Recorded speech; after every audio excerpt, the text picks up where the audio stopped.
Amen. Bienvenue. Alléluia. On est content de se retrouver les uns les autres. Alors oui, on est un peu moins nombreux, bien sûr, mais comme on le dit, le Seigneur est là. Alléluia. Et comme il est là, on va se faire du bien ensemble, on va se réjouir, on va louer, le bénir et en fait conclure cette année puisque c'est le dernier culte de l'année 2022, figurez-vous. Voilà, une année s'est écoulée. On a une année de plus. Voilà, et on va démarrer une autre année. Et ce sera l'occasion aussi ce matin, sans doute, de dire, Seigneur, merci. On a quand même des merci à dire. Qu'est-ce que vous en pensez ? Vous voyez, on n'a pas besoin d'être très très long dans notre louange, mais au moins de dire, merci, tu as été là en cours de l'année 2022. On aurait souhaité que tu viennes nous chercher et qu'on participe à l'enlèvement de l'Église. Ça viendra bien un jour. Ça, c'est clair. Alors, est-ce que ce sera 2023 ? Je n'irai pas jusqu'à vous le dire parce que nul ne sait l'heure. Voilà, donc ce n'est pas moi qui vais vous le dire. Mais on s'en rapproche, on va dire. On s'en rapproche. En tous les cas, on se réjouit de lui appartenir. Et donc, je vous invite, c'est vrai, tout à l'heure, à dire simplement merci Seigneur pour ta fidélité, ta présence avec nous. Tu as été bon. Il y a eu des moments peut-être et sans doute même plus difficiles, mais là aussi, tu as été là, tu as su nous parler, tu as su nous réconforter, et tu le feras encore d'ailleurs en 2023, parce que tu es Dieu. Amen. Voilà, alors je vous propose qu'on se recueille, et ensuite on va laisser toute la place à nos amis musiciens et chantres, Samuel, et puis on va se réjouir ensemble en chantant Jésus. Amen. Merci pour ces moments. Seigneur, tu nous as conviés à nous retrouver ici pour te célébrer, te louer, t'adorer, te glorifier. Et c'est bon pour nous, nos cœurs brûlent au-dedans de nous lorsque nous entendons ta voix, lorsque il s'agit de te donner la gloire. Alors Seigneur, tu nous rends libres par le Saint-Esprit pour exprimer notre reconnaissance, notre adoration, notre louange. Oh, nous voulons que le Saint-Esprit se sente tout à fait à l'aise au milieu de nous. Alléluia. Ah, Seigneur, combien nous voulons que tu te réjouisses dans ces moments de reconnaissance. À toi toute la gloire, tu béniras Samuel, les musiciens, tu nous béniras les uns les autres, toute la partie technique aussi à la sono vidéo. Seigneur, tu nous bénis, tu bénis même les enfants au milieu de nous. Alléluia, les petits, à toi toute la gloire, en Jésus notre Sauveur. Amen. Amen. Amen. Bonjour à tous. Soyez les bienvenus. On est bien dans la maison de notre Dieu. Bon, en tout cas, je me sens bien dans la maison de mon Dieu. Parce que c'est la maison de mon père. Et quand on est dans la maison de son papa, théoriquement, on se sent bien. Et moi, je me sens bien parce que je suis aussi avec vous, avec mes frères et sœurs. Je voulais vous remercier encore cette année d'avoir pu passer des moments merveilleux avec vous, sous le regard de notre Dieu. C'est le Seigneur qui nous a bénis. Malgré les moments difficiles, le Seigneur était là. Et là, moi, ce que je veux ce matin, c'est vraiment faire éclater ma louange, mon adoration, remercier mon Dieu pour ce qu'il a fait, pour ce qu'il est. Et ce matin, je veux vraiment le faire avec vous, en prenant ce premier chant qui nous dit « Je me réjouis dans le nom du Seigneur ».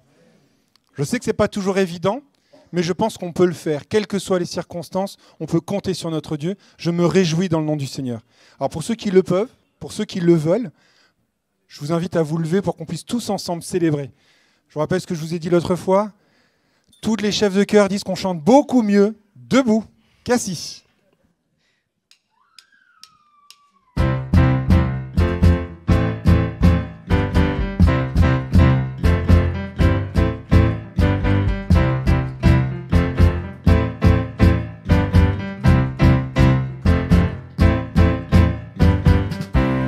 Je me réjouis dans le nom du Seigneur. Je me confie dans le nom du Seigneur. Je lève mes mains dans le nom du Seigneur. Je chante de joie dans le nom du Seigneur. Je célébrerai le nom de celui que mon cœur aime. Oui, je bénirai le nom de mon Sauveur.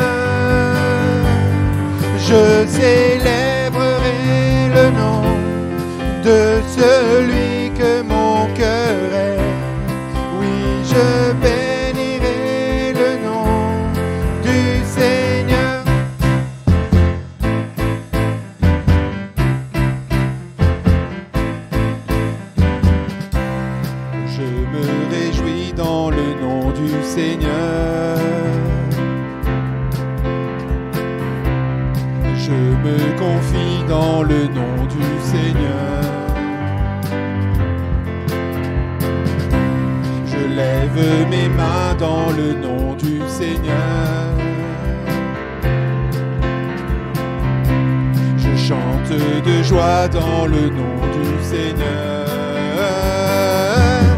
Je célébrerai le nom de celui que mon cœur aime.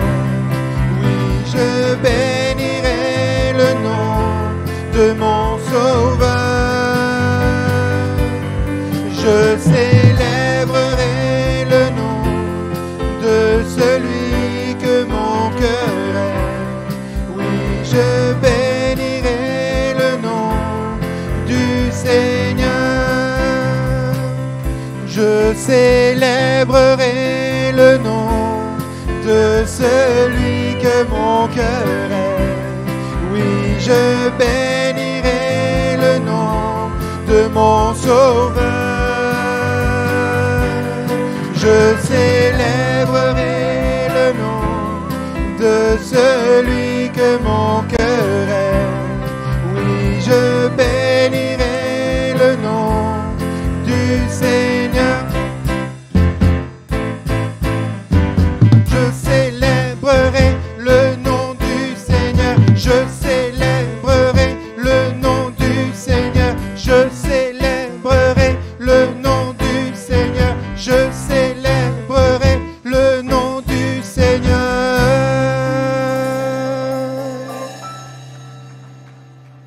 Oui, je veux célébrer le nom de mon Dieu ce matin. Ne pas me priver de pouvoir lui dire « Seigneur, merci pour ce que tu es, merci pour ce que tu as fait ». C'est ce que nous dit le chant suivant. « Quittant la gloire de ton ciel, tu es venu sur terre. Merci Jésus parce que tu es venu, tu as sauvé ma vie. »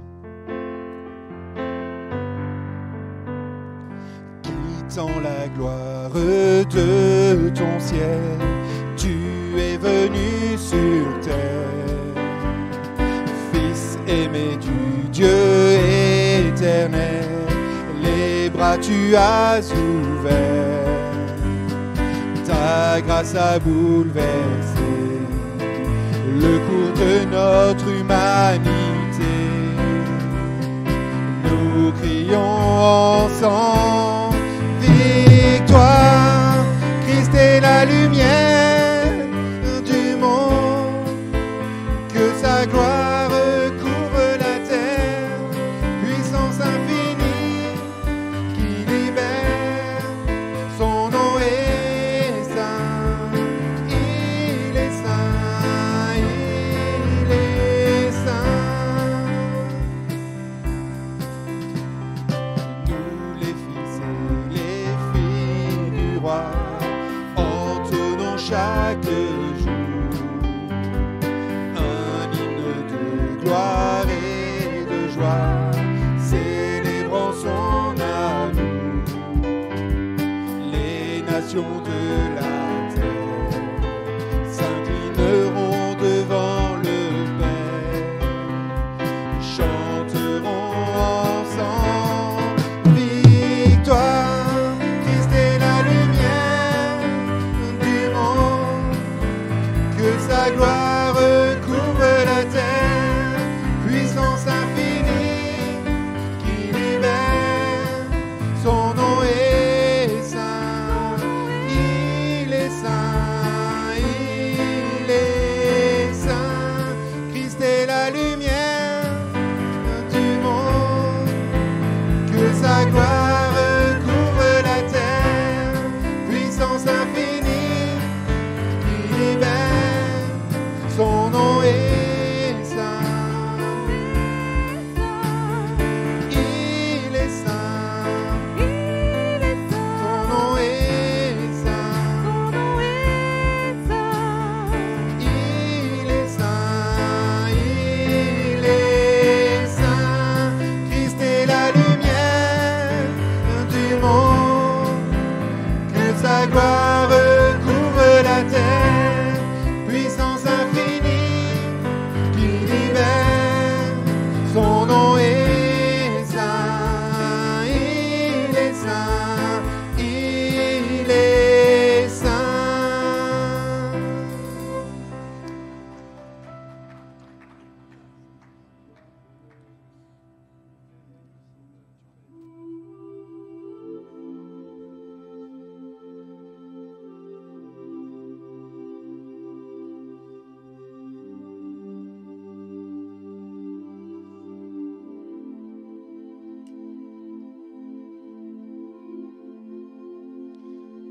Ce chant nous rappelle ce que Jésus a fait pour nous. Là où nous étions, il est venu jusqu'à nous. Il a ouvert la voie. Il est allé jusqu'à notre pauvre misère pour pouvoir nous dire « Tu es mon enfant, je veux te sauver. Je viens jusqu'à toi. » Je pourrais rester dans mon ciel de gloire et te dire et ne pas m'occuper de toi. Mais le Seigneur, il veut vraiment se tenir devant nous pour pouvoir nous sortir de là où on était. C'est ce qu'il a fait. Et ce matin, je ne veux pas me priver pour lui dire « Seigneur, je t'adore parce que tu es là, Seigneur. » Quelles que soient les difficultés, quelles que soient les épreuves, tu es là. Tu arrives jusqu'à moi. Rien ne peut t'empêcher de venir jusqu'à moi. Tout devant toi est découvert et à nu, et tu peux ouvrir ce chemin pour venir jusqu'à moi. Tu es là, présent parmi nous, je t'adore, je t'adore. Tu es là, agissant parmi nous, je t'adore, je t'adore. Tu es là, présent parmi nous, je t'adore, je t'adore. Tu es là, tu restaures les cœurs brisés, je t'adore, je t'adore. Tu es là, présent parmi nous, je t'adore, je t'adore.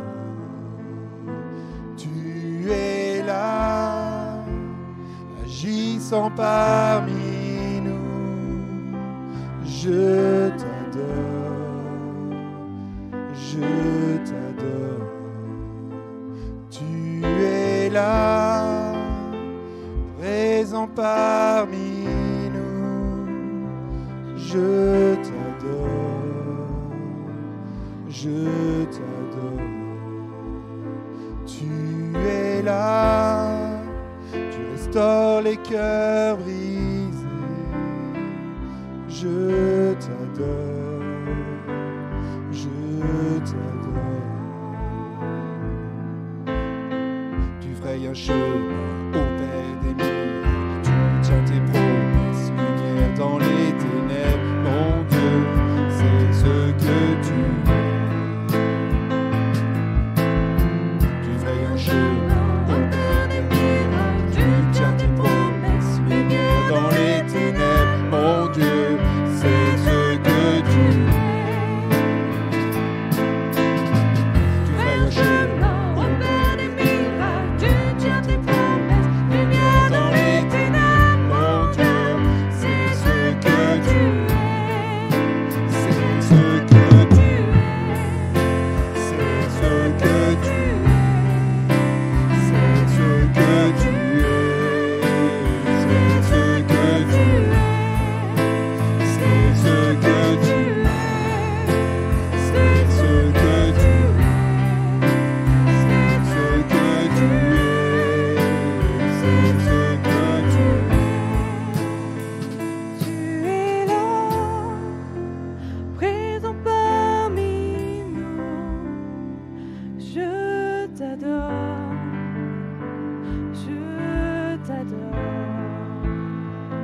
Tu es là, agissant parmi nous, je t'adore, je t'adore. Tu es là, présent parmi nous. Je t'adore, je t'adore. Tu es là, tu restaures les cœurs brisés. Je t'adore, je t'adore. Tu es là, présent parmi nous. Je t'adore, je t'adore. Tu es là, agissant parmi nous. Je t'adore, je t'adore. Tu es là, l'Église. Tu es là.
Seigneur, tu es là ce matin, Seigneur, et je veux pouvoir te louer, je veux pouvoir t'adorer, Seigneur, ne pas me priver, Seigneur, de ce moment de communion que je peux avoir avec toi, avec l'ensemble de mon Église, Seigneur, parce que nous sommes venus ce matin pour te louer, pour t'adorer, pour t'apporter notre reconnaissance, notre louange, Seigneur, tout ce qui sort de notre cœur, Seigneur, parce que tu es digne de tout cela, Seigneur, même si moi je suis indigne de me trouver devant toi, Seigneur, tu m'as regardé comme étant digne parce que tu m'as fait co-héritier de Christ, tu m'as fait ton enfant, je suis ton enfant, Seigneur. Alors je veux te louer, je veux t'adorer, je ne veux pas me priver de te dire combien je t'aime. Merci mon Dieu, merci pour cette immense bénédiction, pour cette faveur, pour ce privilège que tu m'as fait. Merci mon Jésus.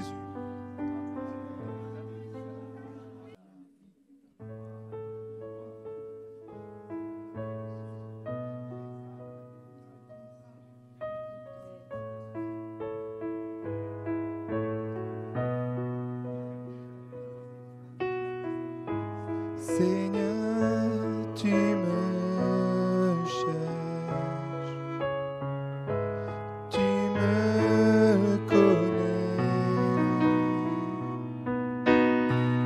Et si je t'oubliais, je sais que tu m'aimes. Ta sainte présence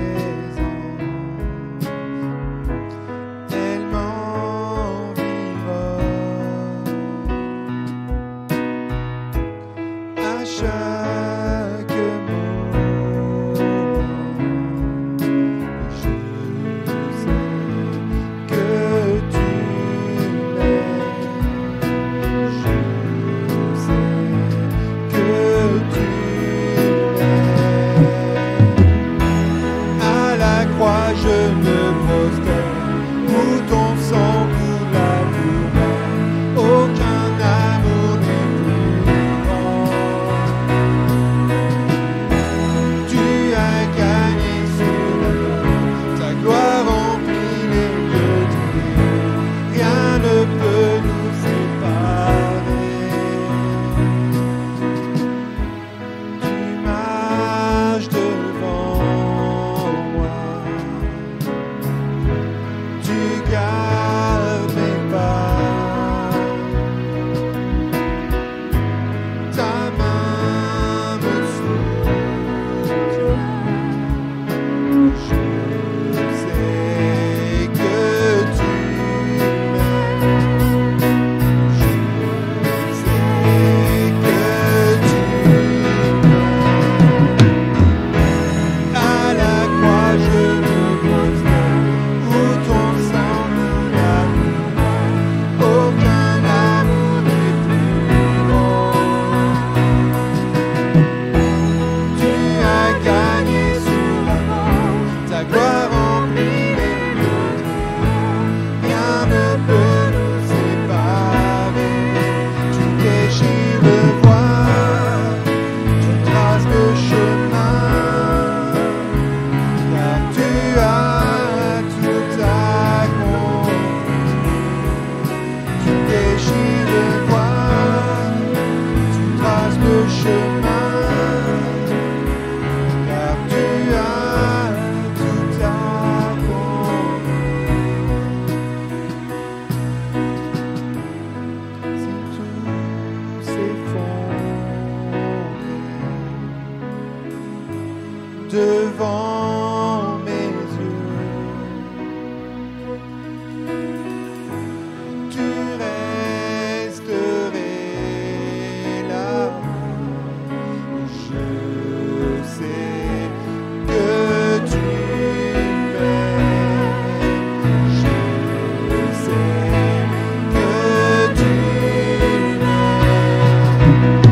Tu as gagné sur la mort, ta gloire remplit les lieux de vie. Rien ne peut nous séparer. Tu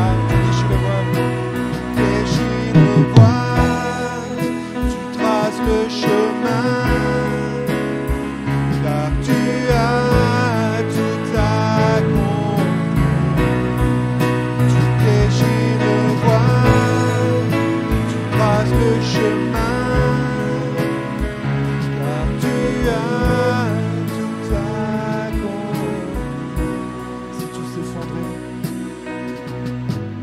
si tout s'effondrait devant mes yeux, tu resterais là. Je sais que tu m'aimes. Je sais que tu m'aimes. À la croix, je me prosterne où ton sang coula pour moi. Aucun amour n'est plus grand. Tu as gagné sur la mort, ta gloire remplit les lieux très hauts. Rien ne peut nous séparer. À la croix, je me prosterne où ton sang coula pour moi. Aucun amour n'est plus grand. Tu as gagné sur la mort, ta gloire remplit les lieux très hauts. Rien ne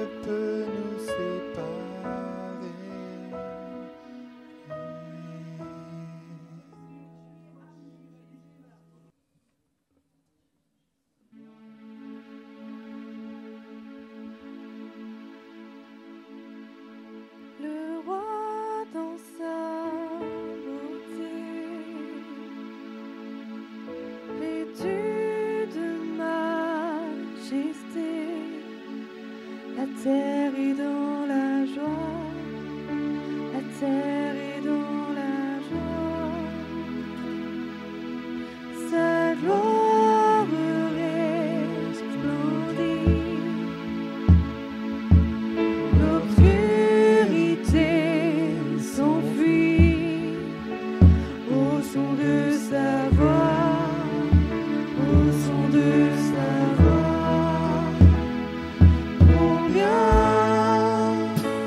Dieu est grand, chantons-le combien Dieu est grand, et tous verront combien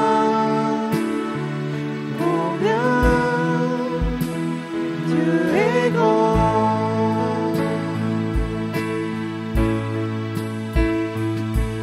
Car d'âge en âge il vit,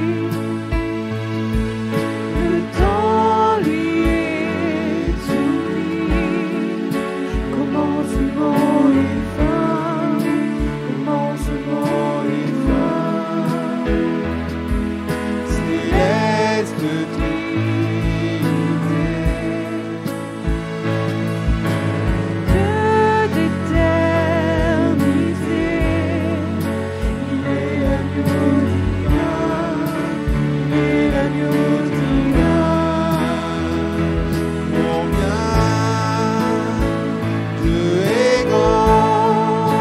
chantons-le combien Dieu est grand, et tous verront combien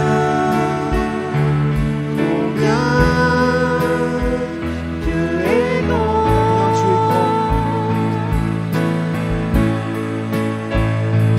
combien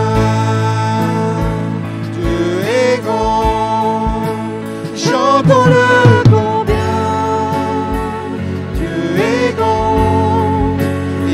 Verront combien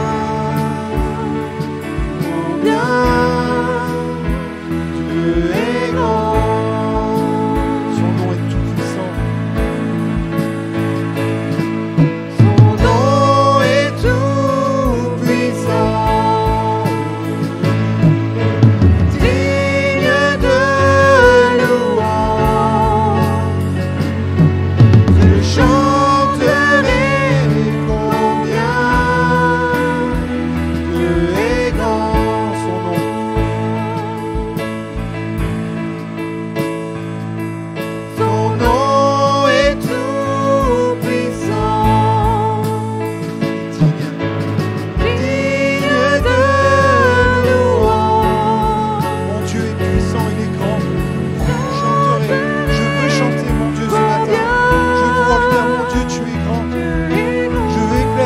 Devant toi, Seigneur. Ton nom est tout puissant. Oh Seigneur, tu es digne. Je peux me tenir devant toi parce que toi, Seigneur, tu as fait des voies de différents.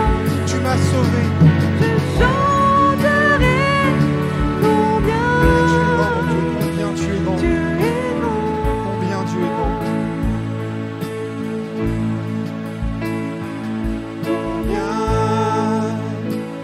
Dieu est grand, oh chantons-le combien Dieu est grand, et tous verront combien Dieu est grand. Combien l'Église, combien Dieu est grand, chantons-le.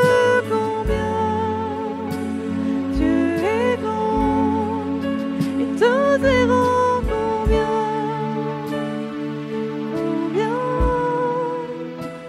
Dieu est grand. Une dernière fois. Combien Dieu est grand, oh chantons-le combien Dieu est grand, et tous verront combien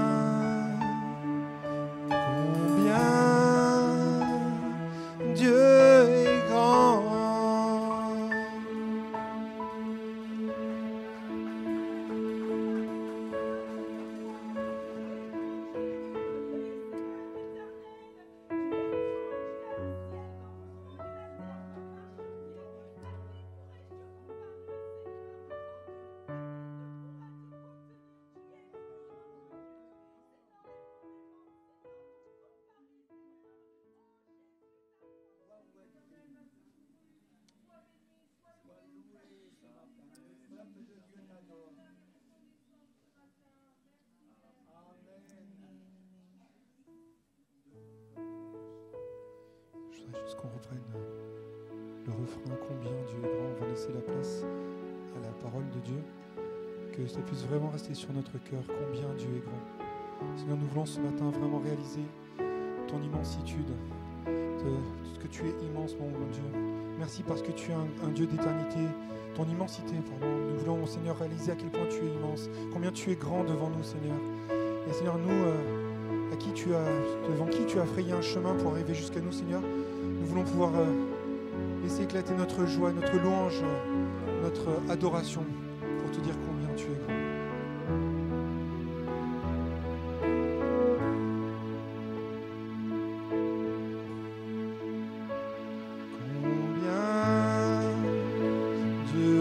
grand. Chantons-le combien Dieu est grand, et tous verront combien Dieu est grand. Combien Dieu est grand, chantons-le combien Dieu est grand, et tous verront combien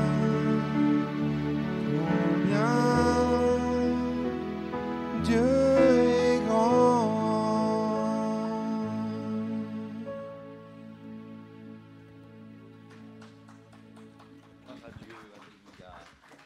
Alléluia. Amen. On est bien ensemble, hein, dans la présence du Seigneur. Et merci à Samuel qui nous a conduits avec les musiciens dans ces beaux moments de louange et d'adoration. On a chanté tout à l'heure ce chant « Tu traces un chemin, tu opères des miracles ». Est-ce qu'il a fait des miracles dans cette année? Amen. Tu opères des miracles, tu tiens tes promesses. Lumière dans les ténèbres, c'est ce que tu es. Et moi, je bénis Dieu parce que le Seigneur a tracé un chemin un jour pour Daniel, hein, votre pasteur. Tu avais plein de cheveux, je crois. Ça descendait jusqu'à... Et le Seigneur a tracé un chemin pour que tu découvres Jésus. Alléluia. Puis maintenant, c'est un serviteur de Dieu, c'est un enfant de Dieu, un fils du roi, un fils du royaume. Pareil pour Victor, hein. Pareil pour chacun de nous, pour tous ceux qui ont accepté Jésus dans leur vie. Cette naissance qui était annoncée déjà par Ésaïe 9, verset 5, car un enfant nous est né, un fils nous est donné, et la domination reposera sur son épaule. On l'appellera admirable, conseiller, Dieu puissant, Père éternel, Prince de la paix. Voilà ce qui était annoncé 7 siècles, plus de 7 siècles avant la venue de Jésus. Et tu tiens tes promesses, amen. Et la promesse a été tenue, Jésus-Christ est né. Mais dites-moi, un prince, un roi, un prince de la paix, ça naît dans un palais. Ben non. Lui, il est né dans une mangeoire. Il est né dans un endroit. Et il y a plein de pourquoi qui se posent dans cette naissance de Jésus et dans sa vie et dans sa mort. Et on peut se poser toutes sortes de pourquoi, toutes sortes de questions. Mais béni soit le Seigneur parce que la parole de Dieu répond et nous donne certaines clés. Alléluia. Et ce matin, j'aimerais lire un premier texte, si vous voulez bien, et c'est ce texte de Luc, chapitre 2, et je vous le lis, il ne va pas s'afficher, vous pouvez le lire dans vos Bibles si vous le voulez. Je crois que c'est pas la version seconde que je vous lis, mais ce n'est pas grave. Verset 6 de Luc 2, « Pendant qu'ils étaient à Bethléem, le jour de la naissance arriva. Elle mit au monde un fils, son premier-né.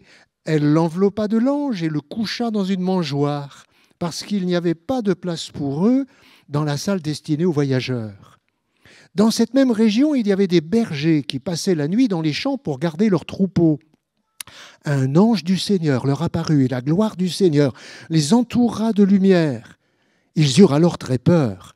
Mais l'ange leur dit, n'ayez pas peur, car je vous annonce une bonne nouvelle qui réjouira beaucoup tout le peuple. Cette nuit, dans la ville de David, est né pour vous un sauveur, c'est le Christ le Seigneur. Et voici le signe qui vous le fera reconnaître.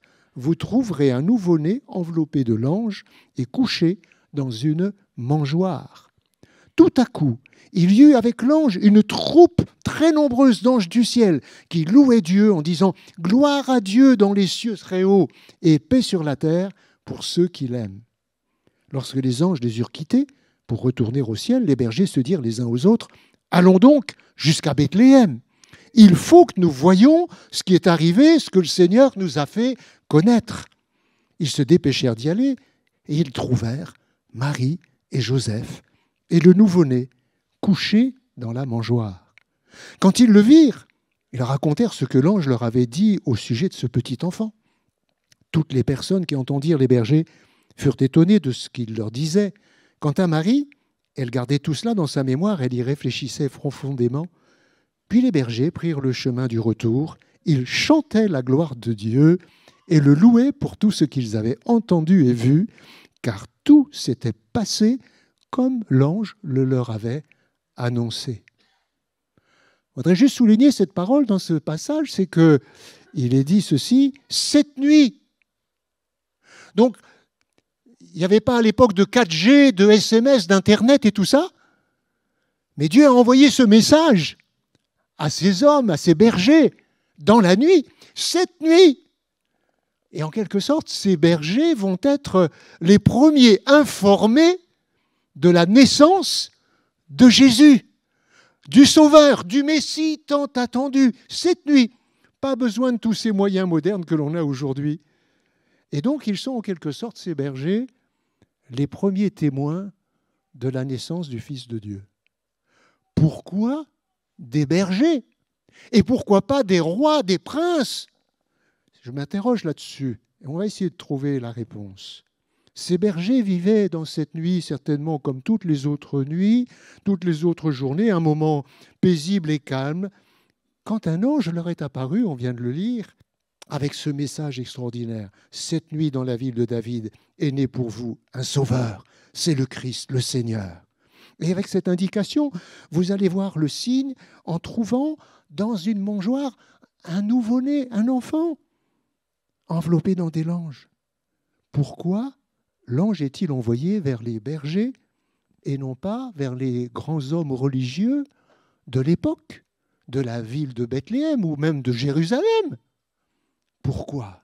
Pourquoi pas informer les notables de la ville de Bethléem, puisqu'ils étaient à Bethléem?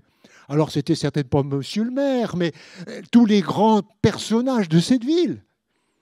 Il faut dire que les bergers ne jouissaient pas d'une bonne réputation, et ce n'est pas d'aujourd'hui. Si vous êtes un lecteur de la Bible, vous vous souvenez déjà du début du livre de la Genèse. Il y avait Abel et Caïn. L'un était cultivateur et l'autre était berger. Et entre le cultivateur et le berger, ça ne va pas se passer très bien. Le berger, il offre un de ses premiers-nés de son troupeau. L'agriculteur lui donne les premiers fruits de son champ. Et voilà qu'il y a cette rivalité déjà entre le berger et l'agriculteur. Et vous savez que le berger va être mis à mort.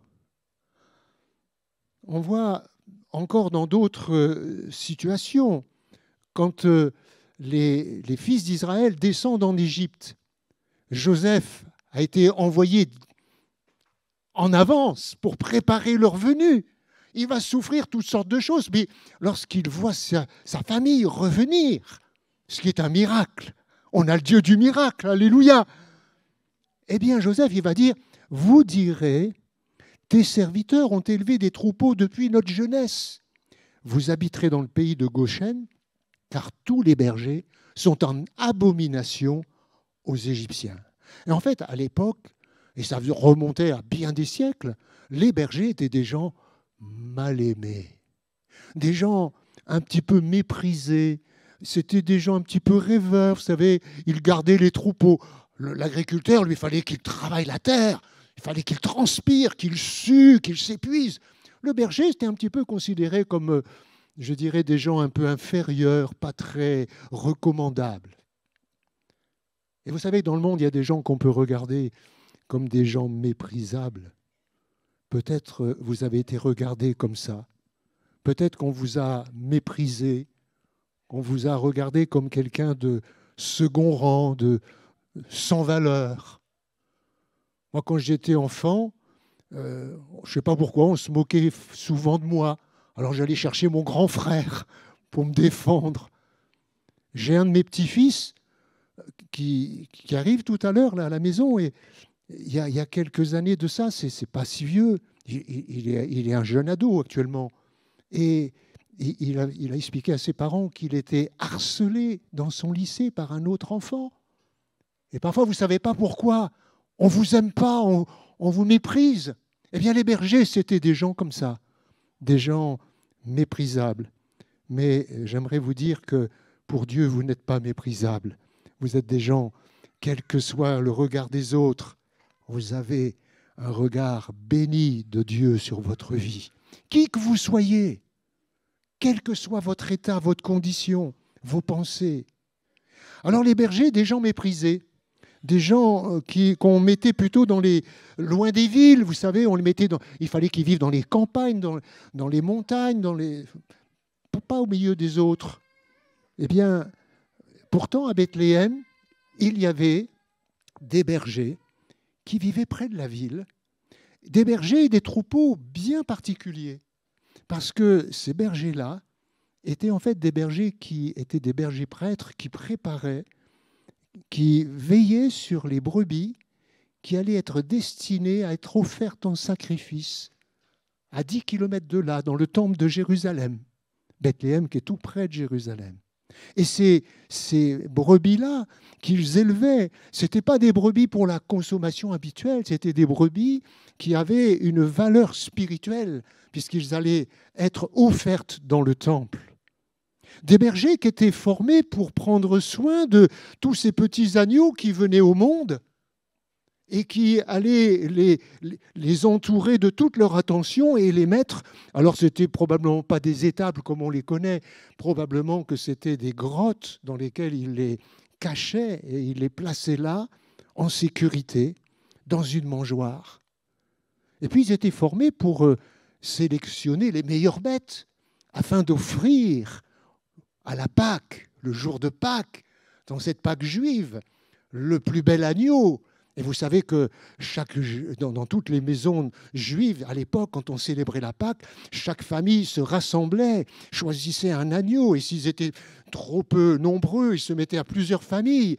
Et ils prenaient un agneau sans défaut, un agneau sans tache, un agneau, un premier-né de sa mère, etc.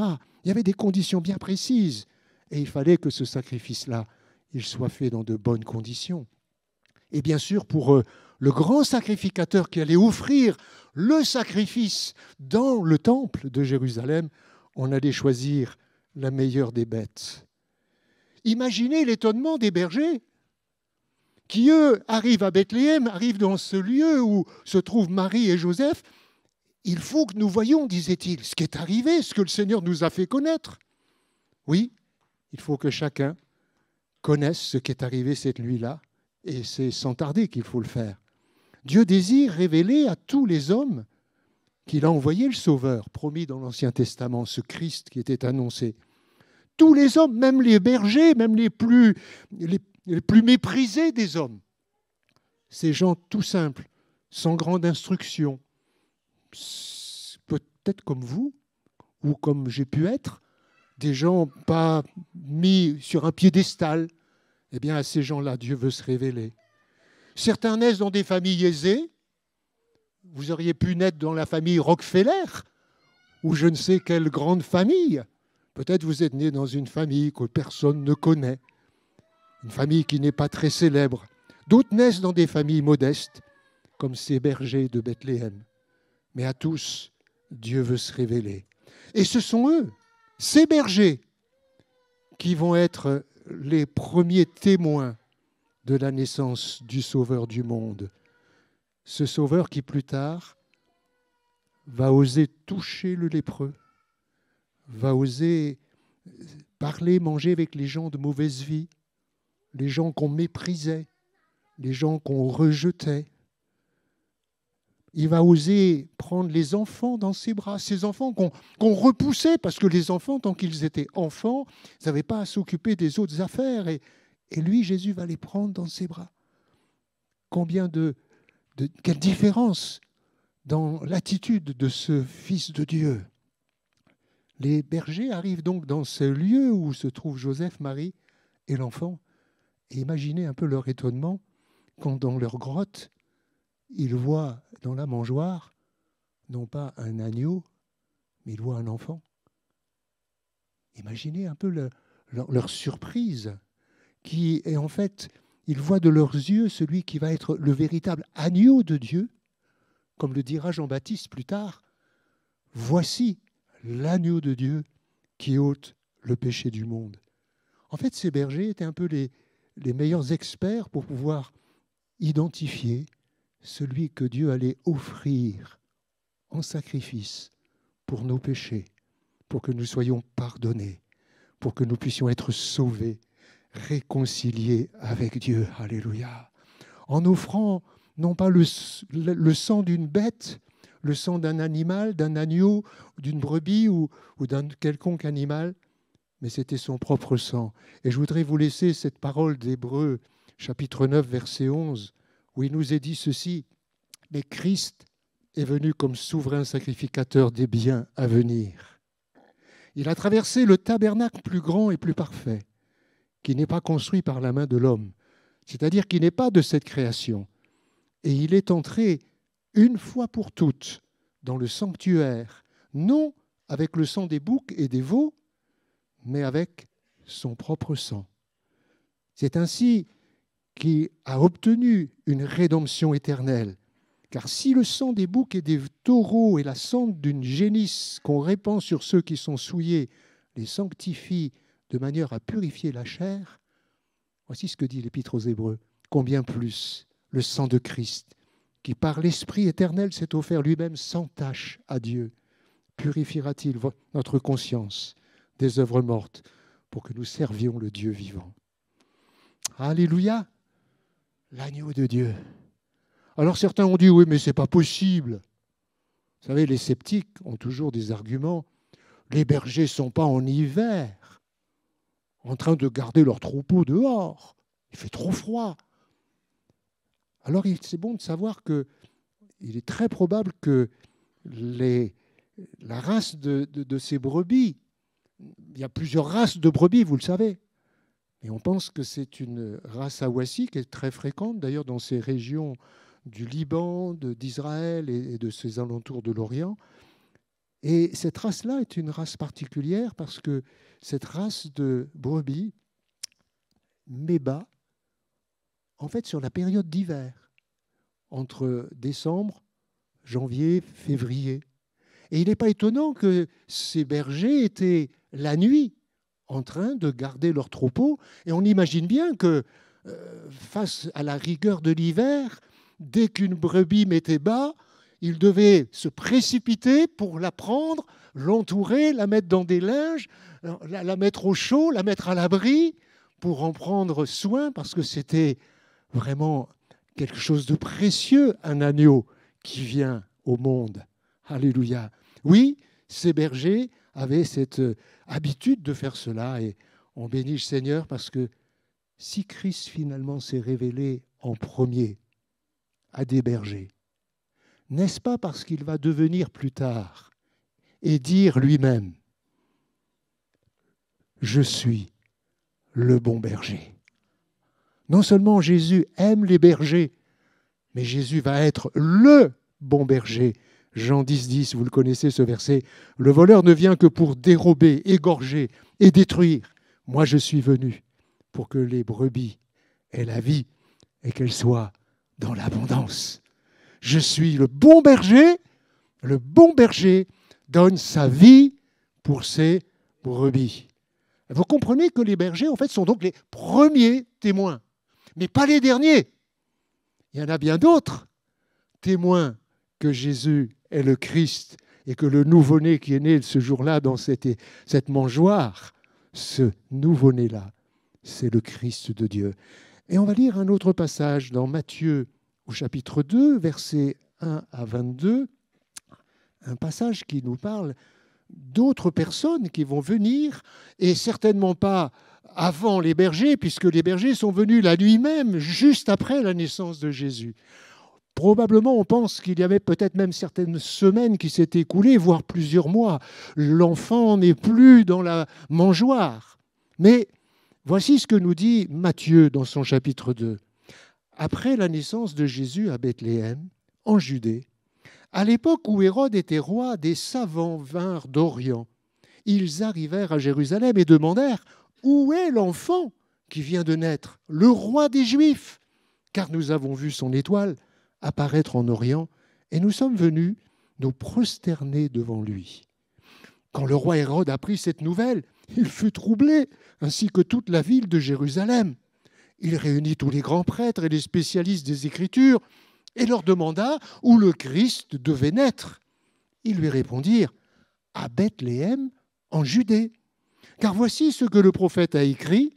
Et toi, Bethléem, terre de Juda, tu n'es certainement pas la moins importante des localités de Juda, car c'est de toi que viendra un chef qui conduira mon peuple Israël. » Alors, Hérode convoqua secrètement les savants et s'informa auprès d'eux du moment précis où l'étoile était apparue. Puis les envoya à Bethléem en leur disant « Allez chercher des renseignements précis sur l'enfant, et quand vous l'aurez trouvé, faites-le moi savoir, afin que j'aille, moi aussi, me prosterner devant lui. » Après avoir écouté le roi, ils partirent.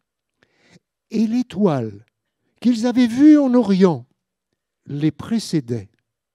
Quand elle arriva au-dessus de l'endroit où se trouvait l'enfant, elle s'arrêta. En la voyant, ils furent remplis d'une très grande joie. Ils entrèrent dans la maison et virent l'enfant avec sa mère, Marie. Ils tombèrent à genoux pour se prosterner devant l'enfant. Puis, ils ouvrirent leur trésor et lui offrirent des cadeaux, de l'or, de l'encens et de la myrrhe. Comme ils furent avertis dans un rêve de ne pas retourner auprès d'Hérode, ils prirent un autre chemin pour rentrer dans leur pays.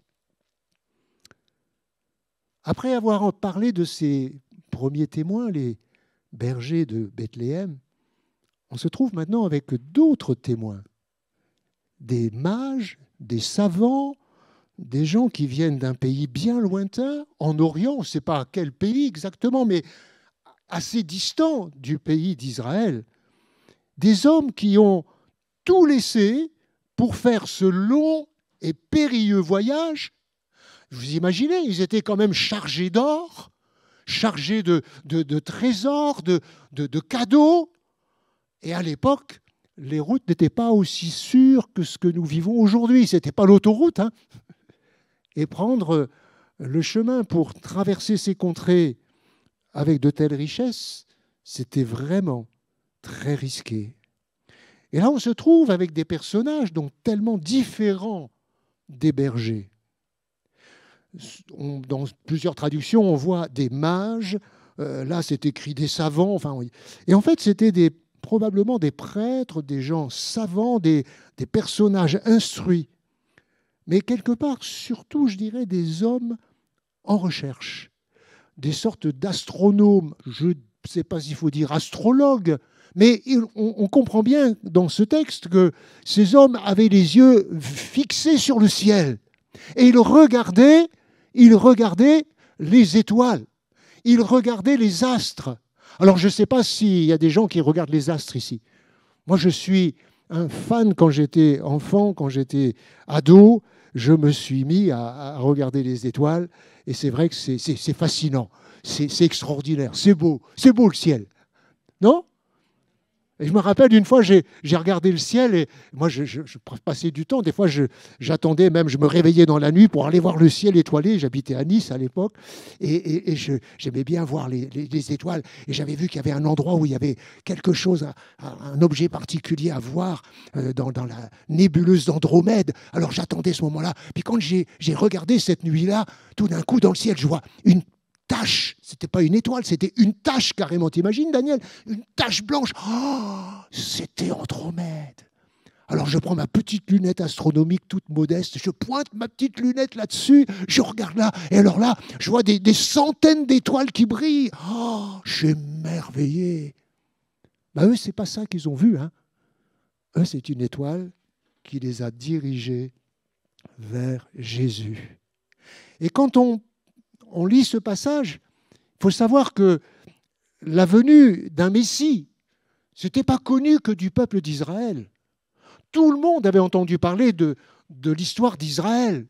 C'était quand même connu que ce peuple était en Égypte, qu'il avait traversé la mer Rouge, traversé le désert. L'armée des Égyptiens avait été engloutie. Des armées entières avaient été détruites par le Dieu d'Israël. C'était connu. Et c'était connu que ce peuple, il n'était pas un peuple polythéiste. Ils avaient un seul Dieu, le Dieu vivant, qui faisait des miracles. Et ils avaient un Dieu qui avait annoncé qu'il y aurait une étoile, un astre. Et même ce prophète que vous avez lu dans l'Ancien Testament, Balaam, va dire ceci. Nombre 24, verset 17, « Je le vois, mais non maintenant. Je le contemple, mais non de près. Un astre sort de Jacob, un sceptre s'élève d'Israël. » Balaam avait vu ça. Et on peut comprendre que cette information qu'un Messie allait venir, un astre lumineux allait briller. Un sceptre, c'est-à-dire l'image d'une autorité, d'un roi qui allait venir, qui allait s'élever d'Israël. Alors on peut penser, ce ne serait pas stupide de penser que ces sages, ces mages, ces savants, ces prêtres, ces hommes qui scrutent le ciel, ils connaissent cette prophétie, ils connaissent ce message. Comment, en voyant cette étoile qui brille, comment ont-ils su qu'il s'agissait de la naissance de ce sauveur, ce sceptre d'Israël, cet enfant qui allait naître, cet astre qu'ils ont vu briller? Moi, j'ai regardé déjà les étoiles. Oh, je sais qu'il y a des planètes, je sais qu'il y a des étoiles, il y a des galaxies. Mais quand vous regardez, c'est toujours un peu le même ciel. Hein. Il change avec les époques. Mais eux, ils ont tout de suite compris que cette étoile qui brille, là, elle est porteuse d'un message. Quelque chose vient de se produire. Ce roi annoncé en Israël vient de naître. Alors, comment est-ce qu'ils ont pu comprendre? Je pense que déjà, il y avait une part de connaissance, certes limitée, connaissance concernant le ciel, connaissance concernant la venue de ce Messie, de ce Sauveur en Israël. La deuxième chose, c'est que je crois dans ces hommes, il y avait une bonne disposition de cœur. Dieu regarde à nos cœurs. Dieu veut voir qu'est-ce qu'il y a au fond de nos cœurs. Et ces hommes avaient une disposition de cœur ouvert, réceptif, prêt à accueillir, en recherche, des cœurs ouverts, en recherche. Et je crois que c'est capital. Quand on lit l'histoire des évangiles, et si vous avez déjà lu les évangiles, vous savez que les cœurs des hommes religieux, malheureusement, de cette époque-là, c'était des cœurs fermés, méfiants, extrêmement prudents et très pointilleux, et qui vont se dresser même contre Jésus, jusqu'à le faire condamner à mort par les Romains. Mais ces hommes-là, eux, ont un cœur ouvert, disponible. Et je pense à ce verset du roi David qui va dire cette prière dans le psaume 51. « au verset 12. Ô Dieu, crée en moi un cœur pur. Renouvelle en moi un esprit bien disposé.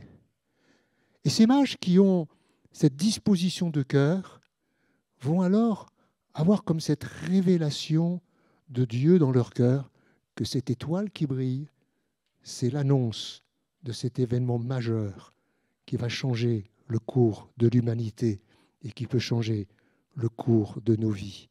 Jésus, le Sauveur, le Messie tant attendu, est né. Et je crois que Dieu désire se révéler à tous les cœurs qui le cherchent.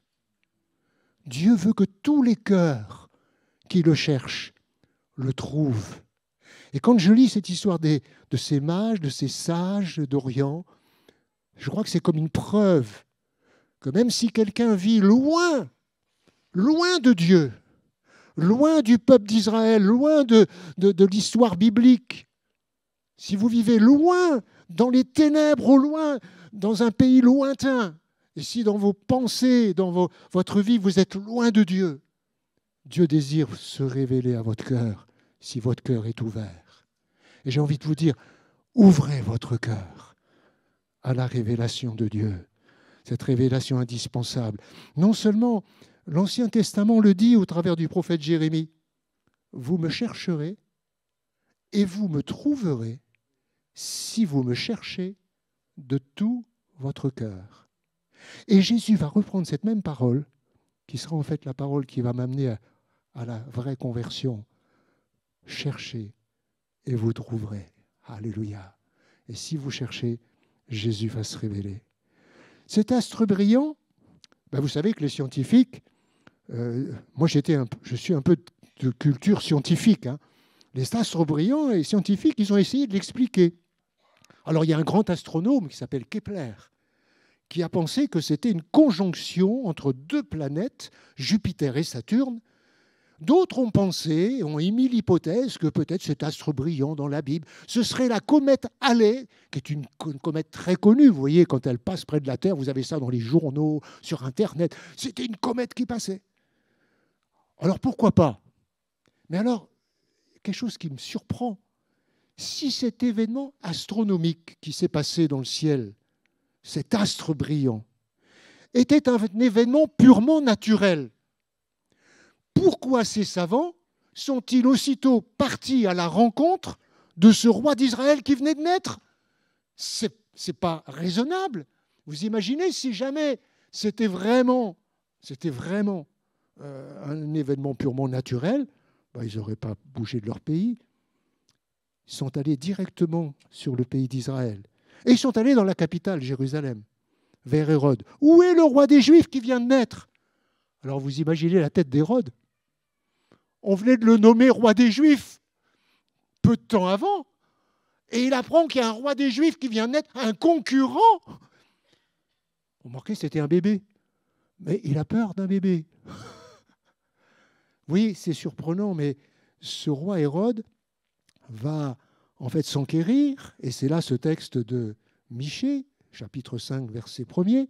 Et toi, Bethléem Ephrata, petite entre les milliers de Juda, de toi sortira pour moi celui qui dominera sur Israël et dont l'origine remonte aux temps anciens, au jour de l'éternité. Alors le roi va les envoyer vers Bethléem, puisque les religieux ont expliqué que les prophètes ont dit que c'est à Bethléem que l'enfant doit naître. Et donc ils partent et ils sortent de chez le roi Hérode, et il nous est dit ceci, après avoir écouté le roi, ils partirent, et écoutez bien ce que dit le texte, et l'étoile qu'ils avaient vue, alors est-ce qu'elle s'est éteinte, est-ce qu'elle s'est réallumée, je ne sais pas, je ne saurais pas vous dire, on a le Dieu des miracles, moi j'y crois, et l'étoile qu'ils avaient vue en Orient les précédait. C'est-à-dire qu'en fait l'étoile va être comme un guide pour amener ces hommes qui cherchent le roi des Juifs, le roi d'Israël. Cette étoile va avancer d'une certaine manière, et jusqu'au moment où, comme dit le texte, quand elle arriva au-dessus de l'endroit où se trouvait l'enfant, paf, elle s'arrêta. Eh bien, mes amis, il n'y avait pas les GPS, mais ces hommes, ils ont été guidés par le Seigneur. Alléluia. Et c'était une précision divine. Divine. Puisqu'ils sont arrivés, comme on dit, pile poil à l'endroit où était l'enfant. Alléluia. Voici que l'étoile qui avait peut-être disparu, je ne sais, le texte ne précise rien, donc je ne vais pas inventer, et peut-être elle s'était arrêtée, elle s'était éteinte, ils étaient arrivés à Jérusalem, et là maintenant l'étoile les guide. Il n'y avait que 10 kilomètres à faire entre Jérusalem et Bethléem. Mais l'étoile va les guider jusqu'à Bethléem, jusqu'à l'endroit pile où se trouve l'enfant. Alléluia. Qu'est-ce qui dirige votre vie? Est-ce que c'est votre intuition? Est-ce que c'est les circonstances qui vous dirigent, qui vous conduisent? Je crois que cette étoile était là. Elle brillait pour eux. C'était la lumière dont ils avaient besoin pour venir jusqu'à Jésus et rencontrer celui qui est le roi des rois, le prince de la vie, Jésus. Savez-vous que Dieu désire amener tous les hommes aux pieds de Jésus? Même ceux qui sont très loin du Seigneur, comme ces savants d'Orient. Qu'ils soient auprès, comme ces bergers, qu'ils soient au loin, comme ces mages. Dieu désire, et c'est un peu le message que nous laissent les évangiles au travers de ces deux passages, qu'ils soient tout près, comme ces bergers qui habitaient la contrée de Bethléem, qu'ils soient au loin, dans ces pays d'Orient, comme ces mages, ces sages. Dieu désire tracer un chemin pour les conduire jusqu'au pied de Jésus. Et Paul l'explique très bien quand il écrit aux Éphésiens dans son épître au chapitre 2. Il dit « Mais maintenant, par l'union avec Jésus-Christ, vous qui étiez alors loin, il parle des païens, vous avez été rapprochés par le Christ qui a versé son sang. » Oui, c'est lui qui est notre paix, lui qui a fait de ceux qui sont juifs et de ceux qui ne le sont pas un seul peuple. Les Juifs étaient considérés comme les gens tout près de Dieu et tous les peuples païens étaient considérés comme des gens très loin de Dieu. Parce que polythéistes et vivant dans le péché, sans loi, sans espérance et sans Dieu. Mais le texte ajoute, par sa mort sur la croix, le Christ les a tous réunis en un seul corps et il les a réconciliés avec Dieu. Amen. Le Christ est venu annoncer, dit le verset 17, la bonne nouvelle de la paix pour vous qui étiez loin et la paix pour ceux qui étaient proches. C'est en effet par le Christ qu'il nous faut tous, ceux qui sont juifs et ceux qui ne le sont pas. Nous avons libre accès auprès de Dieu le Père, grâce au même Saint-Esprit. Est-ce qu'il y a quelqu'un de juif au milieu de nous, d'origine juive? Vous pouvez lever la main? Oui, il y a une main qui se lève. Voilà quelqu'un qui était, on peut le dire d'après le texte biblique, près de Dieu, parce que d'origine juive. Est-ce qu'il y a des gens qui ne sont pas juifs? Vous étiez tous, comme moi, loin de Dieu. Mais par Jésus, nous sommes les uns et les autres rapprochés du Père. Alléluia. De près comme de loin comme de près, d'Europe, d'Afrique, d'Asie. Je vois des visages colorés. Il y a des gens d'Afrique ici. Alléluia. Vous étiez loin de Dieu, loin d'Israël. Il y a des gens de l'Asie éventuellement, non? Non, il n'y a pas de gens d'origine asiatique. Est-ce qu'il y a des gens d'Amérique du Sud ou d'Amérique du Nord? Oui, alléluia, il y a une main qui se lève. Eh bien, vous étiez loin, vous aussi, comme nous, Européens, et bons Français. Mais Dieu nous a rapprochés. Alléluia. Certes, aujourd'hui, l'étoile de ces sages, de ces mages, ne brille plus dans le firmament. Comment les gens vont-ils venir à Jésus? Elle a conduit ces hommes vers celui qui est pour eux l'astre sorti de Jacob, dont on lisait tout à l'heure ce texte dans le livre des Nombres. Mais c'était en fait, s'il y a cet astre dans cet épisode du Nouveau Testament, c'était pour annoncer ce que Jésus va proclamer dans Jean 8, verset 12, « Je suis la lumière du monde. Celui qui me suit ne marchera pas dans les ténèbres, mais il aura la lumière de la vie. » Et puis, il y a cette parole un peu plus loin où Jésus dit, Jean 9, verset 5, « Pendant que je suis dans le monde, je suis la lumière du monde. » Mais dites-moi, Jésus, il est mort il y a 2000 ans sur une croix pour payer pour nos péchés, pour nous réconcilier avec Dieu. Mais alors s'il était la lumière du monde pendant qu'il marchait, maintenant, où est la lumière du monde? Qui est la lumière du monde?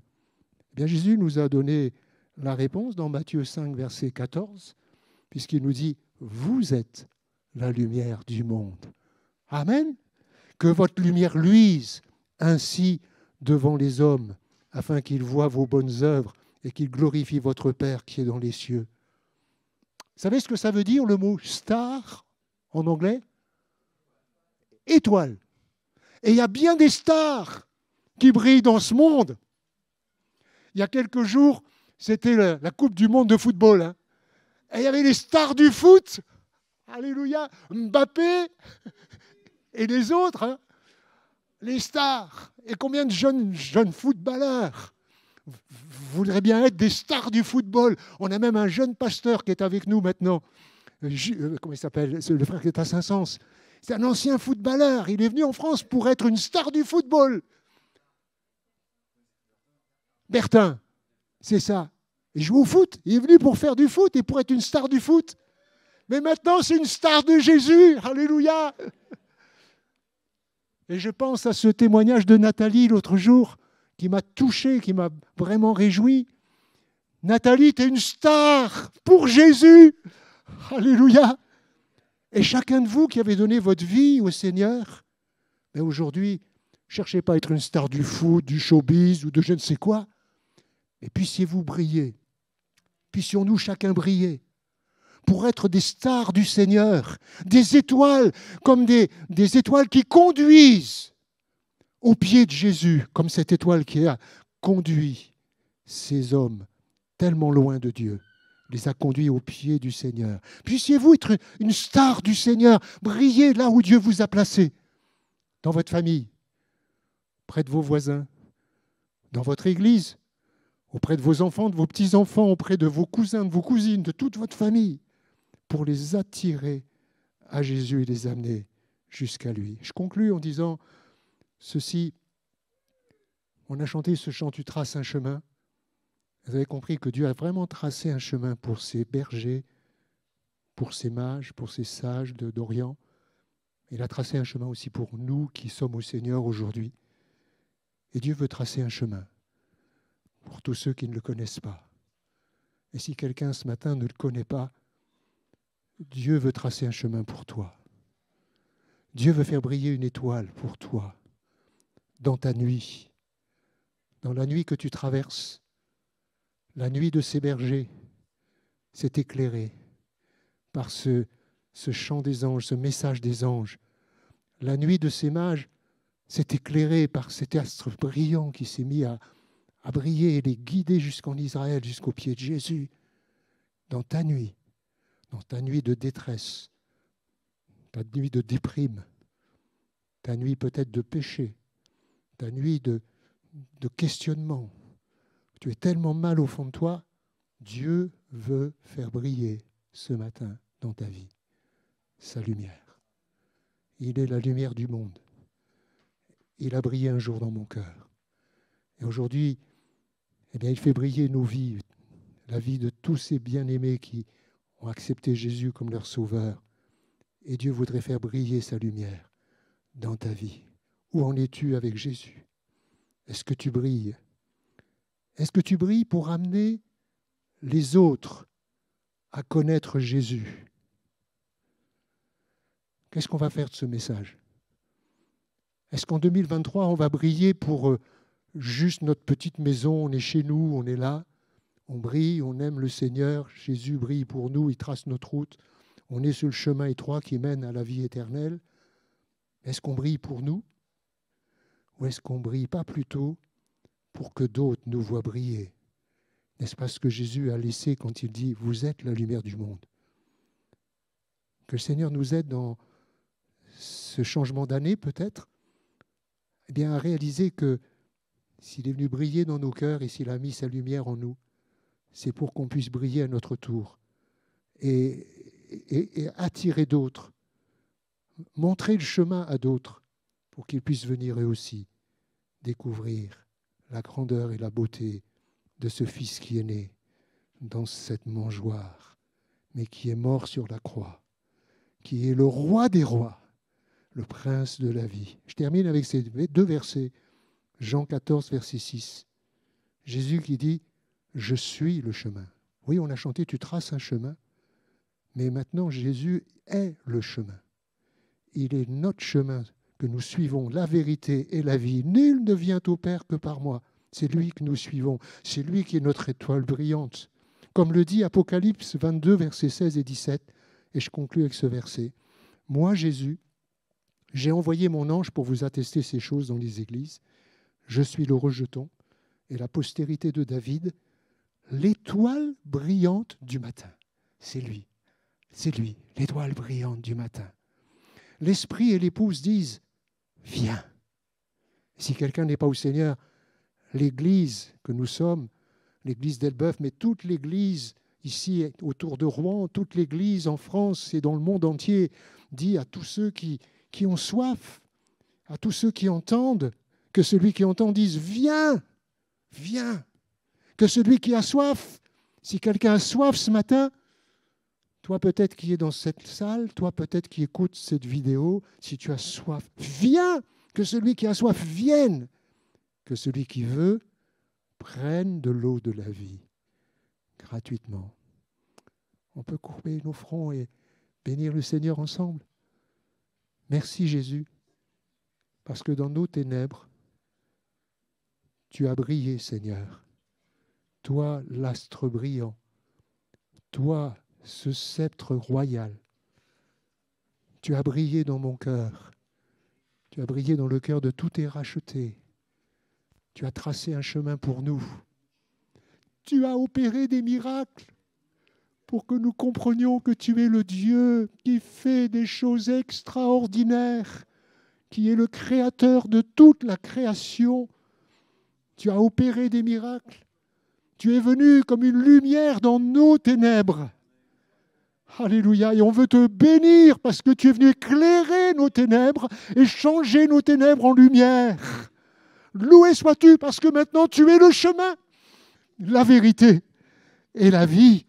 Et tu vas encore tracer un chemin pour tous ceux qui ne te connaissent pas dans cette ville, ceux qui ne te connaissent pas autour de nous, dans nos familles. Nous croyons et nous te prions ce matin pour ceux qui ont abandonné le chemin, comme Nathalie, qui sont revenus vers le bon berger, alléluia, et comme tant d'autres qui sont revenus vers toi pour te suivre, toi l'étoile brillante du matin. Loué sois-tu parce que le ruisseau de Dieu est plein d'eau, il y a une eau rafraîchissante, il y a de l'eau qui désaltère dans ta maison, dans ta parole et dans ce livre merveilleux qu'est la Bible. Merci Seigneur d'attirer aujourd'hui ceux qui ne te connaissent pas jusqu'à toi et de leur communiquer cette vie nouvelle, cette vie éternelle dans le nom de Jésus. Amen.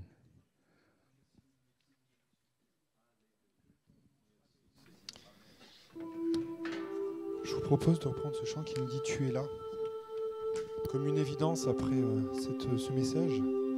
Que ce soit aussi l'occasion pour nous de dire « Oui Seigneur, je sais que tu es là » comme un témoignage qu'on peut nous pouvoir dire. Et puis pour ceux qui seraient là et qui n'ont pas réalisé, en tout cas qui n'ont pas bénéficié de la présence de Dieu dans leur vie de manière aussi évidente que ce qu'on peut vous le dire ce matin, n'hésitez pas vraiment. Vous pouvez profiter de ce temps-là pour justement vous approcher du Seigneur. Il n'y a pas un moment particulier, c'est pas spécialement maintenant, c'est pas demain, c'est en fait ce temps particulier, il est lié simplement au fait que les temps sont courts. Donc si toi ce matin, ami, tu sens que ce message était pour toi, demande au Seigneur de te toucher, demande au Seigneur d'avancer, donne-lui ta vie. Et si tu le veux, tu peux aussi simplement demander à ce qu'on prie pour toi. Sens-toi libre, on n'est pas là pour juger, on est là pour pouvoir accompagner. Et puis vraiment avoir ce temps particulier entre nous. De dire voilà, Seigneur, je réalise que tu es venu pour frayer un chemin. Tu es venu pour ouvrir cette voie qui paraissait si ténue, si fermée. Toi, tu as tout ouvert.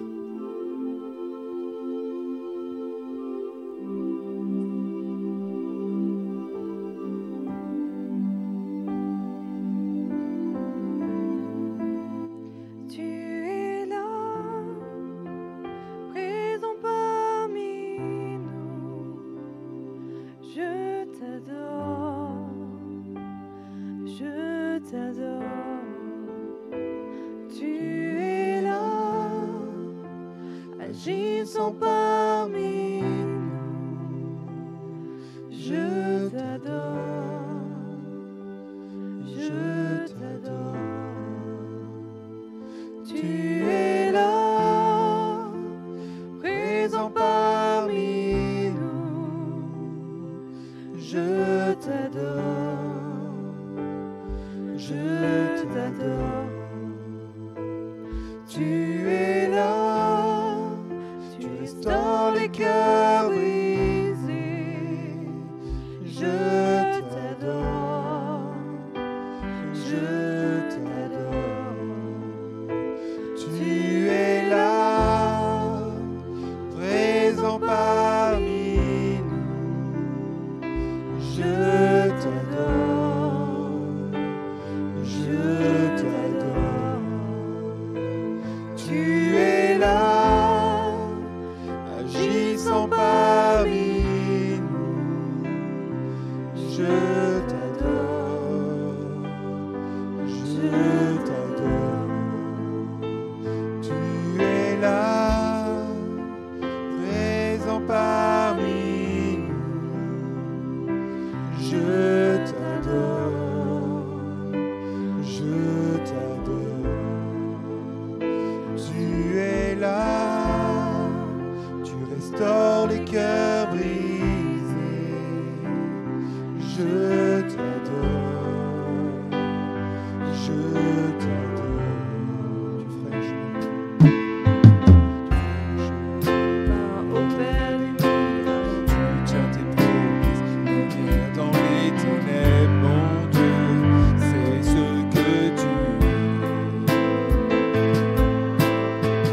fais un chemin. Au Père des miracles, tu tiens tes promesses. Lumière dans les ténèbres, mon Dieu, c'est ce que tu fais un chemin. Au Père des miracles, tu tiens tes promesses. Lumière dans les ténèbres, mon Dieu, c'est ce que tu es. C'est ce que tu es. C'est ce que tu es. C'est ce que tu es. C'est ce que tu es.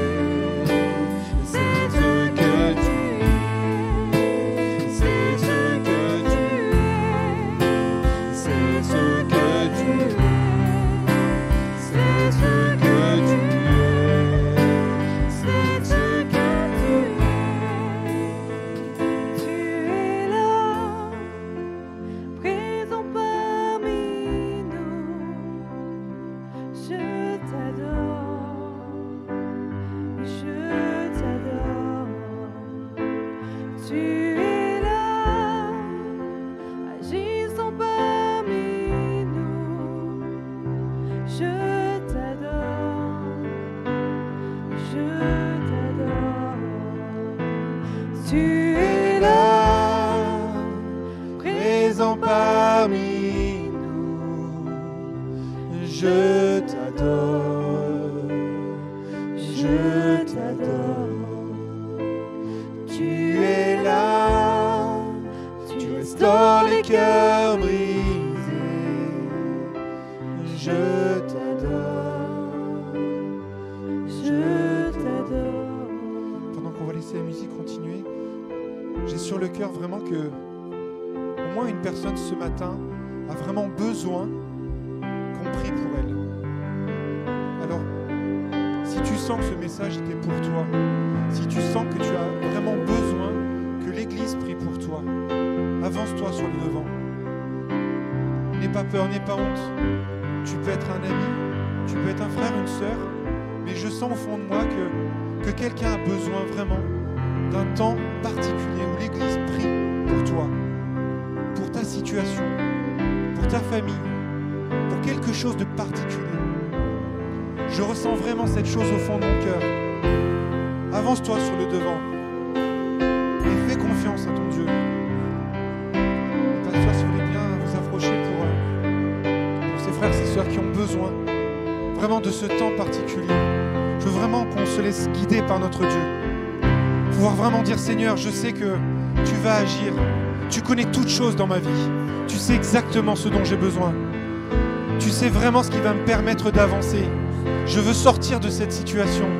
Ne pas rester bloqué dans cette situation. Cette chose qui m'empêche d'avancer. Tu es venu jusqu'à moi. Alors donne-moi d'ouvrir les yeux complètement. Et d'avoir juste ce geste de foi. Ce moment particulier où je dis, Seigneur, Seigneur, tu es là. Agis. Je laisse tout devant toi. Tout au pied de ta croix. Seigneur, je veux vraiment complètement me laisser guider par toi.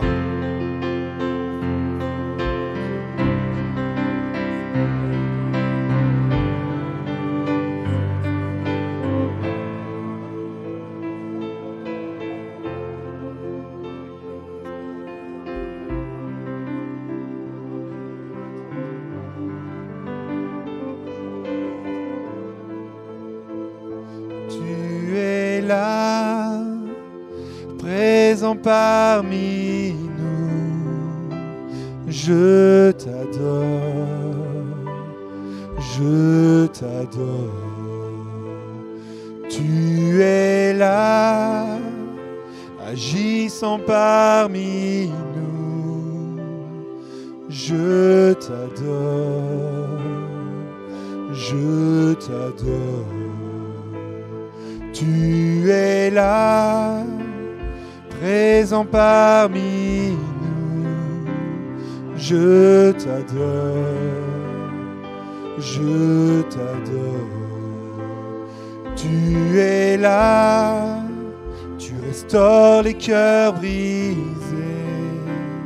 Je t'adore, je t'adore. Tu es là.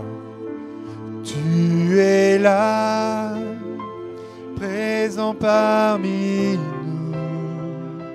Je t'adore, je t'adore. Tu es là, agissant parmi nous. Je t'adore, je t'adore. Tu es là, présent parmi nous. Je t'adore, je t'adore. Tu es là, tu restaures les cœurs brisés. Je t'adore, je t'adore. Tu frayes un chemin au Père des miracles. Tu tiens tes promesses, lumière dans les ténèbres. Mon Dieu, c'est ce que tu es. Un chemin au Père des miracles. Tu tiens tes promesses, lumière dans les ténèbres. Mon Dieu, c'est ce que tu es. Tu ferais un chemin. Tu tiens tes promesses, lumière dans les ténèbres, mon Dieu, c'est ce que tu es, c'est ce que tu es, c'est ce que tu es, c'est ce que tu es, c'est ce que tu es, c'est ce que tu es, c'est ce que tu es. C'est ce que tu es, c'est ce que tu es.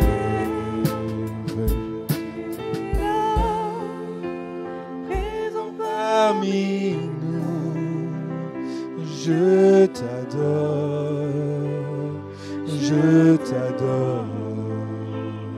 Tu es là, agissant parmi nous. Je t'adore, je t'adore. Tu es là, tu restes parmi nous.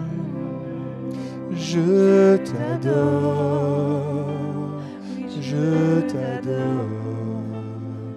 Tu es là, tu restaures les cœurs brisés. Je t'adore, je t'adore.